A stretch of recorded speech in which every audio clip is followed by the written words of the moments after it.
These are Myanmar's rebel fighters battling to wrest control from the country's junta regime. The rebel groups are equipped with makeshift weapons, explosive devices and rudimentary DIY drones.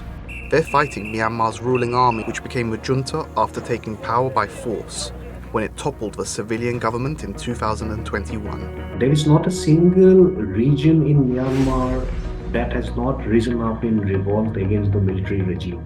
Now it has come to be called the Spring Revolution. Over 20 ethnic armed groups have joined the fight, capturing around 86% of the country. These areas are home to 67% of the population. The captured territories stretch from Myanmar's border with Thailand to coastal regions along the Bay of Bengal and include critical access points. The conflict has displaced over 3 million people and killed more than 5,000 civilians.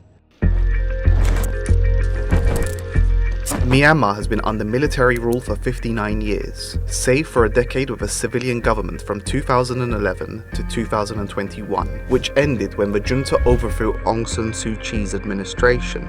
Protests against the coup erupted nationwide, but it was an intense crackdown on protesters that escalated the situation into an armed revolt. Rebel groups joined forces and took the fight to the junta to reclaim their country. In the backdrop of different developments, the 10-year democracy period, that was very critical. That gave a taste of democracy to the people. Now the people don't want to go back to those decades of military dictatorship.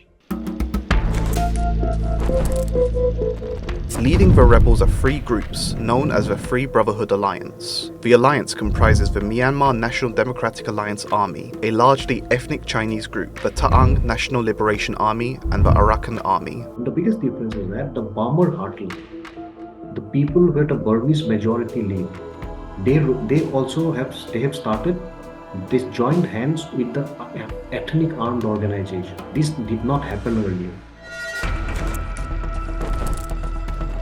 The conflict has also led to the targeting of Rohingya Muslims, resulting in reports of human rights violations.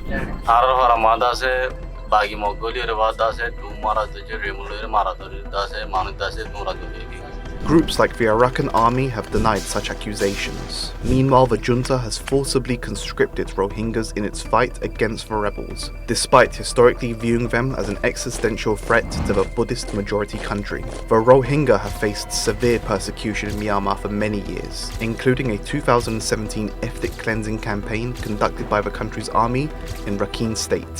Some Rohingya have taken up arms, fighting both the junta and rebel groups that have targeted them. The Regional Association of Southeast Asian Nations body has called for peace and a ceasefire to be implemented. The priority now is to ceasefire and everybody have to stand down. China, the junta's key ally, has in the past mediated ceasefires with other resistance groups near its border. Beijing has two major concerns. The first is its ambitious Belt and Road Initiative, which runs through resistance-held territories. The second is scam centers that continue to defraud Chinese citizens and generate billions of dollars for the resistance annually. They were hurting China economically, and China certainly wants the scam centers to be eliminated.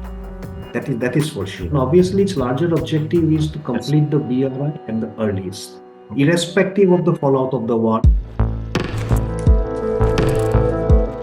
As of January 2025, armed groups are advancing and pushing the junta to retreat. International pressure, particularly from China, is intensifying, weakening the junta's grip on power. Could this be the end of Myanmar's junta regime, or will it stage a comeback to end the resistance? At the moment, the country's entire periphery is gone, barring one or two places. So if Mandalay can be taken, then we can say that the beginning of the end has come for the military.